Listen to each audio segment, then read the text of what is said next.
एकदम जी। जय Jinendra.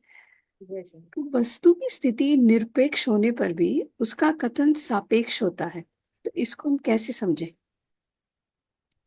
So simple है। वस्तु निरपेक्ष है। जो वस्तु है, द्रव्य है, वो अनंत धर्म, अनंत गुण, अनंत शक्ति उसको अपने में एक साथ लिए हुए है ना।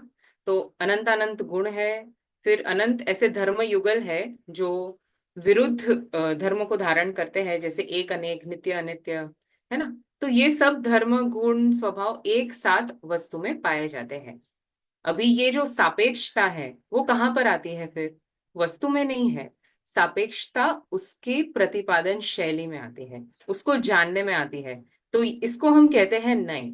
तो नय जो है वो सम्यक शुद्ध ज्ञान के अंश है, और उनका उपयोग हम वाणी में करते हैं, यानी कि उनको समझने में, बोलने में, लिखने में, वहां पर नय का उपयोग रहता है। अभी वस्तु निरपेक्ष है तो उसका कथन सापेक्ष क्यों करना?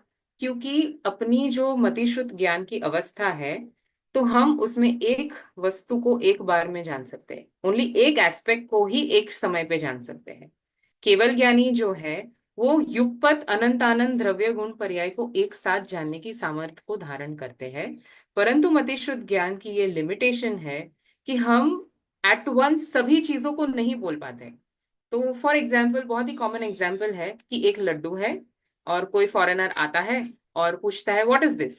तो हम कहते हैं कि स्वीट है, बेसन का है, मेरी दादी का फेमस है, आपको खाना ही होगा, एक्सेट्रा एक्सेट्रा। उसको बहुत बड़ा चढ़ाकर बोलते हैं कि आप ये लड्डू खाओ, पर वो कन्विंस नहीं होता। उसका छोटा बच्चा आता है, सीधा मुंह में डाल देता है। तो फिर उसका बाप पूछता है हाउ इज इट, तो बोलता है तो वो जो लड्डू बोला क्या है कि उसने अनुभव कर लिया कि अनंत धर्म जो लड्डू के थे, जो हम उसके पिताजी को समझा नहीं पा रहे थे, अनुभव उसका एक साथ हो गया। तो अनुभव में अपेक्षा नहीं, वो निरपेक्ष है, क्योंकि एक साथ उसने उसका टेस्ट, कलर, टेक्सचर सब कुछ जान लिया। पर यदि हमें बताना है तो आप बताकर दिखाओ।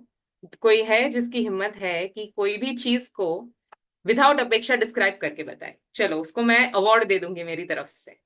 होता ही नहीं है ना, क्योंकि कुछ भी हम डिस्क्राइब करें। अभी आप मुझसे पूछेंगे कि जीव क्या है, मेरी जो वेबसाइट है, तो उसका भी अपेक्षा से ही कथन होगा ना, कि ऐसा कंटेंट है, इतने लोग हैं, एक्सेट्रा एक्सेट्रा। तो जहां पर हम किसी भी चीज को डिस्क्राइब करना चाहते हैं, तो वहां पर अपेक्षा लगानी ही होगी, क्योंकि अनफॉर्चुनेटली ये मतिश्रुत ज्ञान की लिमिटेशन है। और वस्तु जो है वो लिमिटेशन के बाधित नहीं है। यदि मैं कथन कर रही हूँ ज्ञान की अपेक्षा से या श्रद्धा की अपेक्षा से, फिर भी वस्तु में उसके अनंत गुण, अनंत शक्ति, अनंत सामर्थ्य एज इट इज विद्यमान है। हमारे कथन करने से कोई गुण इंपॉर्टेंट और कोई गुण लेस इंपॉर्टेंट नहीं हो जाता, हमारे कहने से कुछ नहीं होता, बट ये उसको समझने की एक शैली है, और there is no two way around it. या